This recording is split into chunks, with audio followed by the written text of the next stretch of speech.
back to mine, or yeah, you reckon just back to mine for a couple? Yeah. It's pretty late. Yeah, man. Let's just go home after this. Yeah, we'll just go back to G-Bung, bro. Fuck, no worries, fellas. And wrecked, yeah, it's been a big one. I was chillin' at a cab rank, waiting in line. Just me and my mate Coops, he's my partner in crime. It was late, and both of us were chopped and smashed. And I just realised that I got no cash. I was like, fuck this, we gotta jump the cab. At the other end I got another bottle of Jack. I'll direct the driver to a spot near my place. If he decides to give chase or call the cops, we'll be safe. A dark cul-de-sac on the edge of the park. Just stay in the shadows and avoid the lights in the bike path. It's a 3-minute sprint to the track on the other side. If you don't make it back, there's plenty of places to hide. Whatever you do, Coops, don't twist your ankle, cause you're so pissed you might twist it on an awkward angle. Just worry about yourself, cause I don't need your help. I got a cab in the time that you were talking to yourself. I'm sorry, Mr. Cabman, I had to do a fucking runner cause I needed the cash, man. I'm sorry, Mr. Cabman, I fell short on the fun, so blame the drinks that I've had, man. I'm sorry, Mr. Cabman, I had to do a fucking runner cause I needed the cash, man.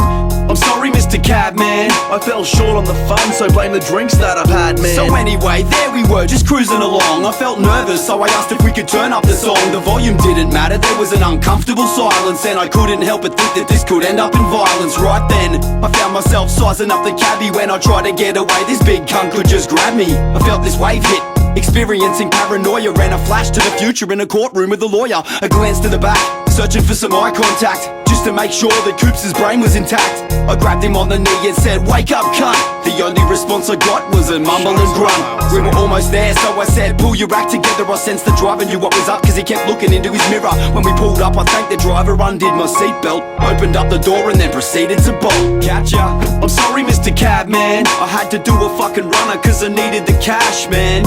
I'm sorry, Mr. Cabman, I fell short on the fun, so blame the drinks that I've had, man. I'm sorry, Mr. Cabman, I had to do a fucking runner cause I needed the cash, man. I'm sorry, Mr. Cabman, I fell short on the fun, so blame the drinks that I've had, so man. We sat in the cab and the conversation we had with the driver was about a bloke trying to jump his cab. According to the driver, as we listened in closely, this guy was running really slow cause he was carrying groceries. We kept listening as he thickened the plot with rising anxiety as we started approaching the spot for the cabbie to drop us off. He was acting complacent, he couldn't face it, he'd once again be doing the chasing.